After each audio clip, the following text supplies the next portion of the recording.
Hugo is a ball of energy. Cheeky and mischievous.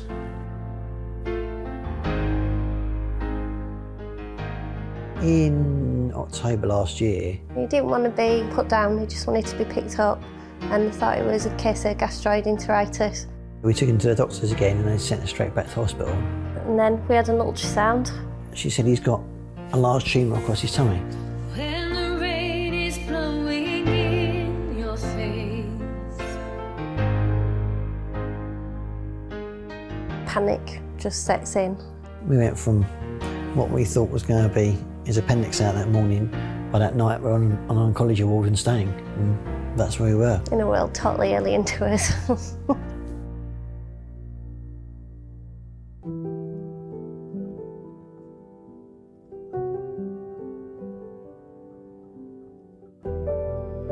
When they first measured his tumour, they said it was 13 by 9 by 9.5, which I think we guessed was about the size of 2 fists. It's like the tentacles of an octopus. That was quite frightening to see how mind aggressive it was. Having nose tubes put up his nose, down the back of his throat. If anyone said to me what's one of the worst things that ever happened in your life, I think telling my own father my son's got cancer was up there. Mm-hmm. By the end of that 9 weeks, he'd been through so much. He'd lost so much weight, you could see all his rib cage. We'd missed Scarlett an awful lot. She was with Grandma and Granddad. Scarlett was scared. She's very, very close with her brother. Just trying to explain his diagnosis so that she wasn't frightened.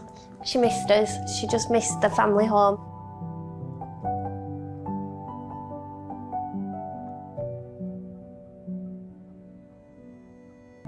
It really is aggressive, and you know, we're just very fearful of it coming back. Yeah. I think it's just navigating forward now and just going on that positive that he's doing well, and we just keep taking each day as it comes. He was a really poorly boy with a really serious cancer, and he hadn't smiled for 2 weeks maybe. Nothing we could do would make him smile. No. And then this guy turned up at the door with a wand. His magic hat. His magic hat, yeah. And it was the first time in weeks we'd seen him really pay attention to anything or smile. It was such a relief. I think if you're a 2-year-old and every person that comes to the door has got some medicine for you, or they want to check your weight, they want to check your girth, all of a sudden someone turns up in a tutu with a guitar and wants to sing with you, you know, it's like, oh, yeah. Any song that Hugo wanted, they knew every song. Yeah. It's all a bit of magic, isn't it? Yeah. It's like, who's at the end of the corridor? Hugo, they're coming, they're getting closer to our room, and that anticipation when they get into your hospital room, and then, boom. It was a glimpse of hope, Yeah. I guess is the best way to describe it. Because you could see he was still in there. Well, all the medicine, the chemicals and the drugs. Yeah. You know, Hugo's still there. If you're awake at 6 in the morning and, you know, bedtime's 7, It's a long day. that break for him just for something different to come in and some entertainment just for him.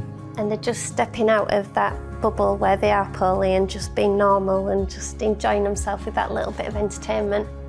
The build up to his birthday, it was like, what are we going to do for his... We were expecting that we would be out. We did what we could. We had family up and some presents, but no party, no entertainment. And it was neutropenic, so we had to be careful of visitors.